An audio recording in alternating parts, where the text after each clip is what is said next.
तो दोस्तों एक बार फिर से आप सभी लोगों का स्वागत है नए टॉपिक के साथ। और आज की वीडियो में आपको बताने वाला हूँ बेसिक स्ट्रक्चर ऑफ ग्लास। यानी कि जब ग्लास को किसी भी कंस्ट्रक्शन प्रोजेक्ट में यूज किया जाता है तो उसका एक पूरा प्रोसेस क्या है। बेसिकली इसको मैं समझाऊंगा तीन फॉर्म के बेसिस पे, यानी कि आपका मैन्युफैक्चरर, प्रोसेसर एंड कॉन्ट्रैक्टर, यानी कि जो आपका फसाड कॉन्ट्रैक्टर है। और इसमें हम सारी चीज़ों को समझेंगे। लैमिनेटेड ग्लास क्या होता है, टफन ग्लास क्या होता है, या आपका परफॉर्मेंस ग्लास क्या है, या फिर जो आपके इंटीरियर में ग्लास यूज होते हैं तो वो किस किस टाइप से होते हैं, और उनका जो एक पूरा प्रोसेस है SGU, DGU, टॉगल DGU। तो ये सारी चीज़ों का जो एक बेसिक कॉन्सेप्ट है वो इस वीडियो में क्लियर करेंगे, ताकि जो एक फसाड वर्क का काम होता है, यानी कि जो बिल्डिंग के फेस पे जो ग्लास लगता है उसका कॉन्सेप्ट आपको पूरी तरह से क्लियर हो जाए। तो चलिए दोस्तों, आज का टॉपिक फिर हम लोग स्टार्ट करते हैं। तो दोस्तों जैसा कि मैं आगे बढ़ूं, टफन glass, laminated glass, frosted, fluted, pinhead, तो ये सारी चीज़ें मैं आपको बाद में बताऊंगा, लेकिन सबसे पहले आपका मैं बेसिक क्लियर करूंगा। यानी कि ग्लास को कंस्ट्रक्शन में यूज करने से पहले आपकी मेन तीन प्रोसेस होती हैं। सबसे पहला है आपका मैन्युफैक्चरर, यानी कि जो ग्लास बनाता है। दूसरा आपका प्रोसेसर, यानी कि जो मैन्युफैक्चरर ने ग्लास बनाया है उसको कंस्ट्रक्शन में कैसे यूज करना है, तो वो होता है आपका प्रोसेसर। इसके बाद में जो तीसरा है, यानी कि आपका मैन्युफैक्चरिंग होगी, ग्लास प्रोसेस हो गया, फिर वो उस ग्लास को क्या करेगा कॉन्ट्रैक्टर साइट पे लाके या जो भी प्रोजेक्ट है उसमें वो यूज कर देता है। तो ये बेसिकली हमारी तीन प्रोसेस होती हैं। अब किसका किसका क्या रोल है। अब देखिए, सबसे पहले बात करते हैं मैन्युफैक्चरर की। देखिए, मैन्युफैक्चरर आप किसी को भी ले लीजिए, आपका गार्डियन हो गया, सैंट-गोबाइन हो गया, असाही हो गया, या बिल क्लिंटन हो गया, यानी कि ये आपके टॉप मोस्ट ब्रांड हैं। तो ये जो ग्लास बनाते हैं तो ये आपका performance glass and plain glass, ये दो चीज़ें बनाते हैं। प्लेन ग्लास सभी को पता होता है कि जिसकी ओपेसिटी अच्छी हो, जो आपका कच्चा रॉ ग्लास होता है वो आपका प्लेन ग्लास होता है। तो इसको आप बोल सकते हैं फ्लोटेड ग्लास, फ्लैट ग्लास और एनील्ड ग्लास। तो ये जो तीनों ग्लास हैं, यानी कि जो ये एक ही चीज़ें हैं, यानी कि इसमें कोई भी डिफरेंस नहीं है। इसके बाद में बात करते हैं परफॉर्मेंस ग्लास क्या होता है। ये बहुत ही टेक्निकल चीज़ है, उसको बहुत ध्यान से समझें। देखिए, कभी भी आप जैसे कहीं भी जाते होगे तो आप देखते होगे बिल्डिंग को क्या किया हो, पूरा ग्लास से रैप किया होता है। तो परफॉर्मेंस ग्लास बेसिकली उसमें यूज हुआ है। लेकिन परफॉर्मेंस ग्लास का जो रोल है वो होता है बिल्डिंग की एनर्जी की इफिशियंसी से। यानी कि जब किसी HVAC कंसल्टेंट ने, या जो वेंटिलेशन है, या फिर उसका कूलिंग सिस्टम जिसने डिज़ाइन किया होगा, तो उसने बहुत सारी चीज़ें, यानी कि अपने टेक्निकल क्राइटेरिया वो दे देता है। यानी कि इसकी यू वैल्यू कितनी होगी, शेडिंग कोफिशिएंट कितना होगा, उसका इमर्शन कितना होगा, रिफ्लेक्शन कितना होगा, तो ये सारी चीज़ें HVAC वाला फाइनल करता है। तो उसके बेसिस पे डिजाइन किया जाता है, यानी कि फाइनल किया जाता है कि कौन सा ग्लास, यानी कि कौन सा परफॉर्मेंस ग्लास उसमें यूज होगा। तो आई होप गाइस, थोड़ा सा परफॉर्मेंस ग्लास का कॉन्सेप्ट आपको क्लियर हुआ होगा कि इसका जो कनेक्शन है वो आपका बिल्डिंग की एनर्जी इफिशिएंसी से होता है। तो दोस्तों अब हम लोग समझते हैं कि प्रोसेसर का रोल क्या है। सपोज मैं मान लेता हूँ जो हमारा बुर्ज खलीफा वाला प्रोजेक्ट था, उसमें जो गार्डियन में जो परफॉर्मेंस ग्लास यूज हुआ था वो था हमारा सनगार्ड सिल्वर 20। जब वो ग्लास हमारा फाइनल हो गया तो अब जो प्रोसेसर का रोल है, यानी कि उस ग्लास को कैसे यूज करना है, उसको टफन्ड में यूज करना है, सेमी टफन्ड में यूज करना है, लैमिनेटेड में यूज करना है, तो ये किस फॉर्म में उस ग्लास को यूज करना है, तो उसकी जो भी प्रोसेस है वो सारा प्रोसेसर का काम है। और प्रोसेसर एक बहुत ही इंपॉर्टेंट रोल रखता है किसी भी ग्लास को कंस्ट्रक्शन में यूज होने के लिए। अब जैसे कि सबसे पहले मैं आपको क्लियर करूंगा टफन ग्लास के बारे में, क्योंकि टफन ग्लास में आपके दो केस होते हैं। पहला केस यानी कि आपका टेम्पर्ड, टफन, फुल्ली टफन, ये तीनों चीज़ें आपकी सेम है। दूसरा केस क्या है वो मैं आपको बाद में बताऊंगा। तो सबसे पहले समझते हैं कि जो टफन ग्लास है इसको हम लोग सेफ्टी ग्लास भी बोलते हैं। उसका रीज़न क्या है सेफ्टी को बोलने का, क्योंकि आपका टफन ग्लास अगर कभी भी टूटेगा तो वो बहुत ही छोटे छोटे सर्कुलर पार्टिकल्स में टूटता है, जिससे लोगों को इंजरी नहीं होती है। जबकि आपका जो नॉर्मल ग्लास टूटता है वो बड़े बड़े पीसेस में, शार्प एजेस में और बड़े बड़े जैग टाइप के पीसेस में वो टूटता है। तो इसलिए आपका टफन ग्लास को सेफ्टी ग्लास भी बोलते हैं। दूसरा, अगर यानी कि बात करूं मैं टेम्पर्ड और टफन की, तो दोनों चीजें सेम है।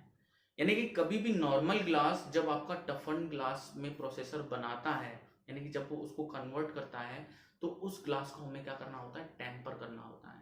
यानी कि उसको एक हाई टेम्परेचर पे ले जाके गर्म करना होता है।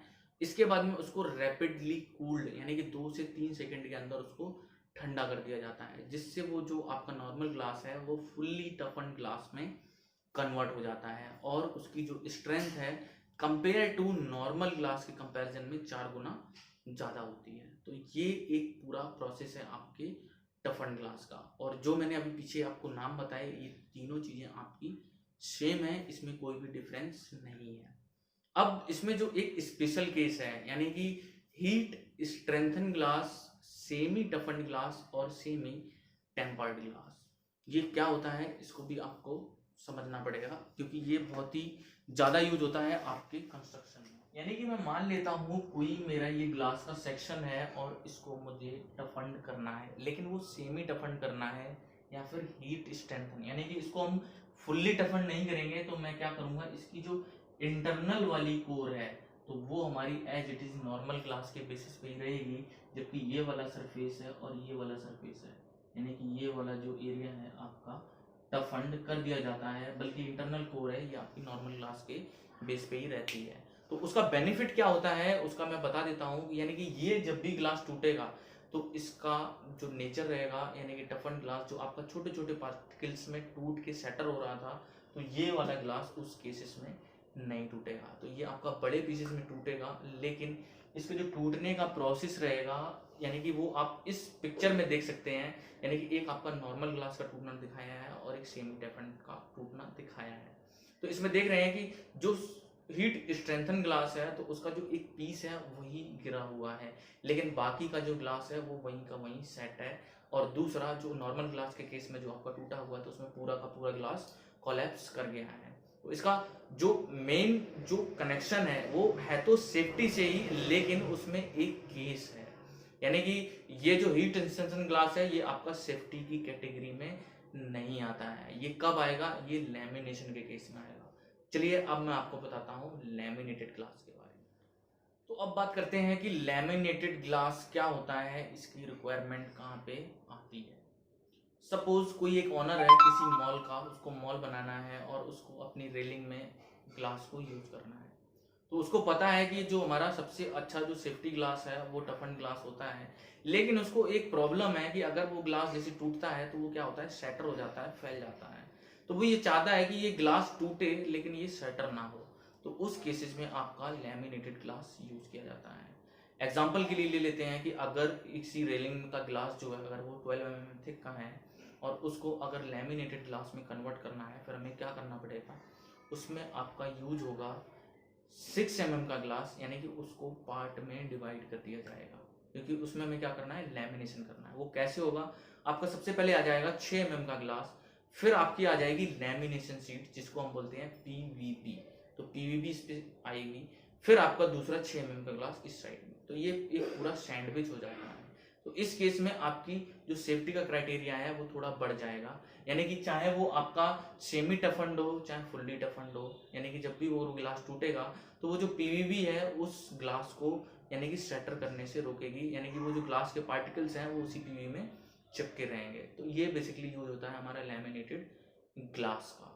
लेकिन इसमें भी एक और कैटेगरी है जो बोलते हैं सुपीरियर सेफ्टी ग्लास।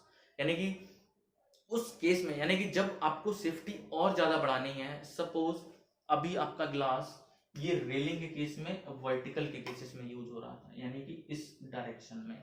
अगर यही ग्लास अगर मुझे किसी स्काई लाइट में या फिर जो आप जो रूफ्स होती हैं ग्लास की, अगर हॉरिजॉन्टल के केस में यूज करना होता है तो फिर हमारी यूज होती है SGP, वो होती है हमारी सेंट्री ग्लास प्लस।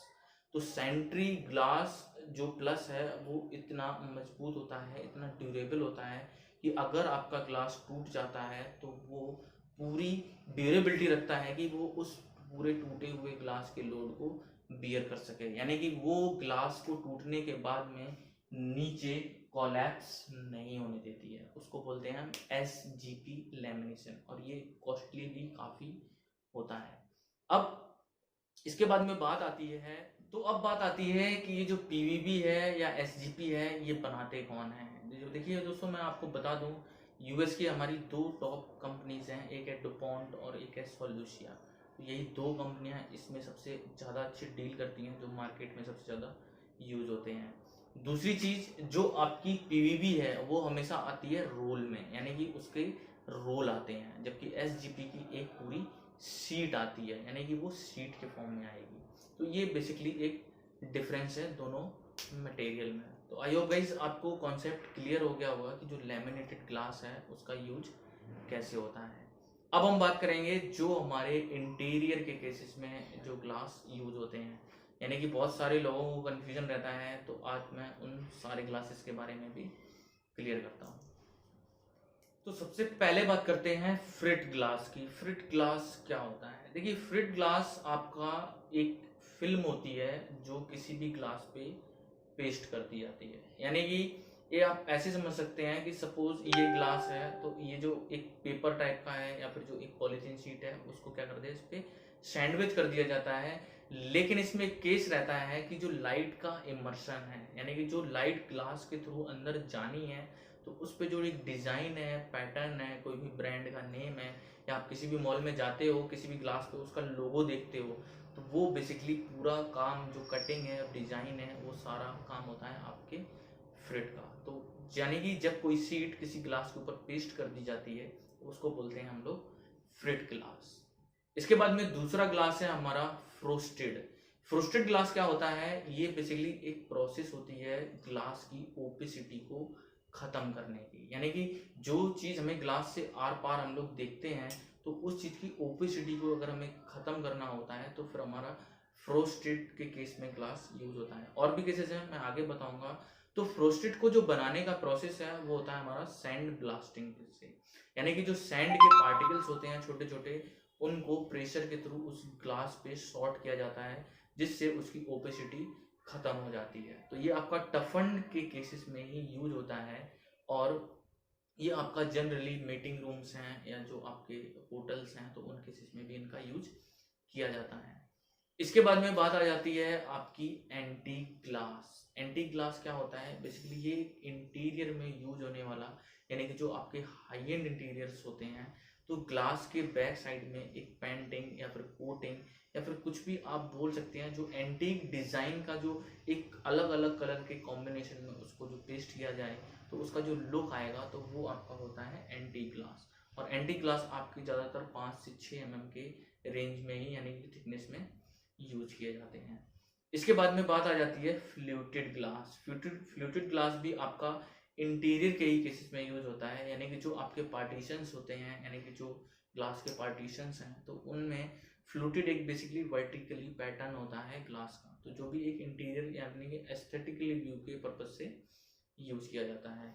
इसके बाद में एक ग्लास आ जाता है आपका pin head glass. Pin head glass आपने अपने घरों में भी देखा होगा, जिसमें छोटे छोटे एक टेक्सचर सा शेड रहता है ग्लास के अंदर, जैसे कि आप इस फोटो में देख सकते हैं। तो ये होता है आपका पिन हेड ग्लास। तो ये अभी आपका टफन्ड या फिर नॉर्मल ग्लास के केसेस में भी यूज किया जाता है। तो टॉप मोस्ट जो ग्लास थे, जैसे कि मैंने आपको बताया, तो यही हमारे जो बेसिक कॉन्सेप्ट थे ग्लास के, ये सारी चीजें क्लियर हो जाती हैं। 50 ग्लास आ जाएंगे। तो अब इन सारी चीजों को छोड़ते हुए, यानी कि जो मैंने आपको मैन्युफैक्चरिंग का बता दिया, प्रोसेसर का बता दिया, और कुछ ग्लासेस बता दिए जो आपके इंटीरियर में यूज होते हैं, अब बात आ जाती है ग्लास के फैब्रिकेशन की, यानी कि उसके पैनल्स की। अब जैसे आप इस फोटो में देखिए, इसमें जो आपका वर्टिकल सेक्शन है, यानी कि जो फसाड है, ये विंडो लगी हुई है ग्लास में, तो इसमें जो जो वर्टिकल वाला पोर्शन है, इसको बोलते हैं मुलियन, और जो हॉरिजॉन्टल वाला पोर्शन है, इसको बोलते हैं हम ट्रांसम। तो ये एक कॉमन नेम है जो आपके फसाड में आपको देखने को मिलेंगे, या फिर आपको ड्राइंग्स में देखने को मिलेंगे। दूसरी चीज, यानी कि जो एक बहुत ही बड़ा एक पॉइंट है, यानी कि SGU, DGU, टॉगल DGU, ये चीजें क्या हैं? तो दोस्तों मैं आपको बता दूं कि जो SGU है वो एक कॉम्बिनेशन है ग्लास का, यानी कि आपका एल्यूमिनियम का फ्रेम, उसके ऊपर अगर आप सिंगल ग्लास को लगा देते हैं, तो वो आपका हो जाता है सिंगल ग्लेज्ड यूनिट, तो जिसको हम लोग बोलते हैं SGU। इसके बाद में जब आपका अंदर भी ग्लास हो, बाहर भी ग्लास हो और बीच में आपका जब फ्रेम हो, यानी कि बोथ साइड ग्लास से जब उसको पैक कर दिया गया है, तो उसको बोलते हैं DGU यानी कि डबल ग्लेज्ड यूनिट। और ये आपका ग्लास यूज होता है मोस्ट ऑफ, जैसे कि मैंने एनर्जी एफिशिएंसी के केसेस में बताया था स्टार्टिंग में, उस केसेस में। और दूसरा एकॉस्टिक यानी कि जो साउंड प्रूफ ग्लास है, यानी कि जो अच्छी क्वालिटी यानी कि जो डीबी नॉइज का रिडक्शन होता है, वो आपका DGU के केसेस में यूज होता है। यानी कि आपके जो भी होटल्स में मीटिंग रूम्स हैं या आपके ऑफिस में हैं, तो उनमें ज़्यादातर DGU ही प्रेफर किया जाता है, क्योंकि वो एक साउंड प्रूफ ग्लास की कैटेगरी में आता है। इसके बाद में एक और आ जाता है आपका टॉगल DGU। अब टॉगल DGU क्या है, इसमें आपके 3 ग्लास यूज होते हैं। जैसे कि सबसे पहला ग्लास आ गया, इसके बाद में आपका एल्यूमिनियम का फ्रेम आ गया, फिर इसके ऊपर ग्लास आ गया, इसके ऊपर फिर आपका आ गया लैमिनेशन के बाद में फिर आपका तीसरा ग्लास। तो यानी कि ये वाला जो कॉम्बिनेशन है, ये आपका होता है टॉगल DGU का। और टॉगल DGU, अब दोस्तों एक ग्लास और होता है हमारा स्पैंड्रल ग्लास। लोगों को कंफ्यूजन रहती है कि स्पैंड्रल ग्लास है क्या। देखिए दोस्तों, मैं बता दूं, जो स्पैंडर ग्लास है वो आपका सिंगल ग्लेज्ड यूनिटी है, यानी कि SGU को ही स्पैंड्रल ग्लास बोलते हैं। लेकिन उसका एक केस होता है कि वो जहां पर लगता है, यानी कि ये आपकी RCC की स्लैब है और ये आपकी बीम है, तो इसका जो ये आउटर वाला सरफेस है, इसको हम लोग टेक्निकली बोलते हैं स्पैंड्रल। और जब आपकी SGU यानी सिंगल ग्लेज्ड यूनिट है, जब वो आके इसके फेस पे लग जाती है, तो ये हो जाता है आपका स्पैंड्रल ग्लास। तो स्पैंड्रल ग्लास बेसिकली एक SGU यानी कि सिंगल ग्लेज्ड यूनिटी है। जैसे कि मैंने दोस्तों आपको कुछ बेसिक चीजें क्लियर की क्लास के बारे में, तो आई होप गाइस आपको थोड़ा सा कॉन्सेप्ट क्लियर हुआ होगा। आने वाली वीडियो में मैं आपको बताऊंगा जब इसकी कॉस्टिंग होती है, टफनिंग की कॉस्ट कितनी है, लेमिनेशन की कॉस्ट कितनी है, SGP की कॉस्ट कितनी है, तो उसका जो एक पूरा एनालिसिस है प्रोसेस का, यानी कि हम समझेंगे, लेकिन हम आगे की वीडियो में। तो अगर आपको मेरी वीडियो पसंद आई है तो आप इसको लाइक करें, अपने दोस्तों के साथ शेयर करें और चैनल को